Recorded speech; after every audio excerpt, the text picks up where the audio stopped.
বাংলাদেশ নিয়ে পশ্চিমা দেশগুলো একের পর এক প্রতিবেদন দিচ্ছে যে বাংলাদেশে বড় কিছু ঘটতে যাচ্ছে। সেনাপ্রধানের ঘোষণার পর গতকালকে যুক্তরাজ্যের সতর্কবার্তা, আর এর পরপরই সেই সতর্কবার্তা যে আসলে সত্যি হতে যাচ্ছে সেটারই দৃশ্যপট বা আলামত আমরা একাংশে দেখতে পেলাম। আপনাদের খেয়াল থাকার কথা যে আমাদের সেনাবাহিনী গেল মানে এই সরকার পতনের পর একটা অভিযান চালিয়েছিল পাহাড়ি জঙ্গল সহ বিভিন্ন জায়গাতে, যেখান থেকে ১৭৯ জন কুকি চীন যারা আছে, যারা এই মুহূর্তে আমাদের এই পাহাড়ি এলাকাগুলোতে ঘাপটি মাইরা বৈশা বাংলাদেশ এবং পাহাড়ি বাঙালি মানে এরকম নানান ইস্যুতে তারা কিন্তু দেশে অস্থিরতা তৈরি করছে। ইভেন তাদের সাথে আন্তর্জাতিকভাবে ভারতের বিভিন্ন সংগঠন, মিয়ানমারের বিভিন্ন সংগঠন, এদের কিন্তু কানেক্টিভিটি আছে, আর এরা সকলে মিলে বাংলাদেশকে অস্থিতিশীল করতে চায়। এরপরেও হয়তো আরো অনেক ঘটনা আছে। তো কেন যে যুক্তরাজ্য সতর্কবার্তা দিছে দেখেন, কালকের এই নিউজটার সাথে সাথে বেশ কয়েকটা নিউজ কিন্তু আপলোড হওয়া শুরু হয়েছে। গোলাগুলির কারণে সাজেক থেকে ফিরতে পারেনি পর্যটকরা, ভ্রমণে নিরুৎসাহিত। বুঝতে পারছেন এখন গোলাগুলিটা কে কই থেকে এই মুহূর্তে হচ্ছে? যুক্তরাজ্য কিন্তু বলছিল রাঙামাটি, খাগড়াছড়ি, পার্বত্য চট্টগ্রাম, বান্দরবান, মানে এই যে এরিয়াগুলোতে এখানে অস্থিতিশীল ঘটনা ঘটবে। সেখানে পুলিশ স্টেশন, সেখানে রাজনৈতিক সমাবেশ, ধর্মীয় যে প্রতিষ্ঠান আছে, যে কোনো জায়গায় একটা অনাকাঙ্ক্ষিত ঘটনা ঘটতে পারে। রাঙামাটি হচ্ছে তার মধ্যে সেই রেড জোনের একটা। রাঙামাটির বাঘাইছড়ি উপজেলায় সশস্ত্র আঞ্চলিক সংগঠন ইউপিডিএফ এবং জেএসএস এর মধ্যে গোলাগুলিতে রমেশ চাকমা নামক ইউপিডিএফ এর এক সশস্ত্র সদস্যকে গুলি করে হত্যা করা হয়েছে। মানে এই পাহাড়ের মধ্যে বেশ কয়েকটা সংগঠন আছে যারা নিজেরা এই পাহাড়ের দখলদারিত্ব নিতে চায়, সেখানে বসবাস করা মানুষদের জীবনকে অস্থির করে দিয়ে রাখছে। এরা মাঝে মাঝে সমতলে নেমে আসে, এখানেও এসে নানান ধরনের অপকর্ম করে।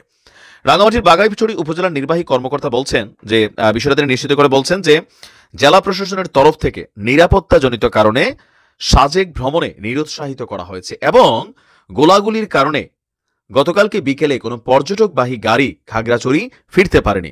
পরিস্থিতি সম্পর্কে উপজেলা নির্বাহী কর্মকর্তা বলছেন, সাজেক এবং এর আশেপাশের এলাকায় আইন শৃঙ্খলার সার্বিক পরিস্থিতি, পর্যটকদের নিরাপত্তার কথা বিবেচনা করে সাজেক ভ্রমণে আপাতত বন্ধ করার নির্দেশনা দেওয়া হয়েছে। যে সকল পর্যটক সাজেক থেকে ফিরতে পারেননি তাদের ফেরার বিষয়ে আগামীকালকে পরিস্থিতি বিবেচনা করে সেনাবাহিনী অথবা পুলিশের সহযোগিতায় অথবা বিজিবির মাধ্যমে তাদেরকে সেখান থেকে বের করা হবে। এলাকা নিয়ন্ত্রণে কয়েকদিন ধরে সাজেক এবং মাচালং এলাকায় সন্তুল আরমার, জেএসএস এবং প্রসিদ খিসার ইউপিডিএফ এর মধ্যে দফায় দফায় গোলাগুলির ঘটনার খবর পাওয়া গেছে। আর ১.৫ মাস নিষেধাজ্ঞার পর গেল ৫ই নভেম্বর সাজেককে উন্মুক্ত করে দেওয়ার পরে এখানে দেখা গেছে যে আপনার আবারও এই ধরনের আঞ্চলিক যেই বাহিনীগুলো আছে এরা নানানভাবে ক্ষমতার পালা বদলে হোক, যে কোনো কারণে হোক, আবারও উল্টাপাল্টা অবস্থানে আছে। তো আমার মনে হয় যে আমাদের সেনাবাহিনী মাঝখানে এই কুকিচিনের বিরুদ্ধে যে অভিযান চালিয়েছিল পাহাড়ে, আমি জানি না যে কেন আরো বড় আকারে অভিযান চালানো হচ্ছে না। এই যে বিভিন্ন গোষ্ঠী টুষ্টির নামটাম আছে, এগুলারে শক্তভাবে ব্যালেন্স করতে না পারলে এই চট্টগ্রাম, আপনি দেখেন ভারত কথায় কথায় কিন্তু চট্টগ্রাম ইস্যুটা আনে যে চট্টগ্রাম নিতে হবে, এটা করতে হবে, সেটা করতে হবে। আর এই চট্টগ্রাম থেকে বেশিরভাগ অস্থিতিশীল ঘটনা, পাহাড়ি ঘটনা কিন্তু এখান থেকে শুরু হয়। কারণ দুর্গম বন জঙ্গল, আইন শৃঙ্খলা বাহিনী সেখানে অভিযান চালাতে গেলে নানান ঝামেলায় পড়তে হয়।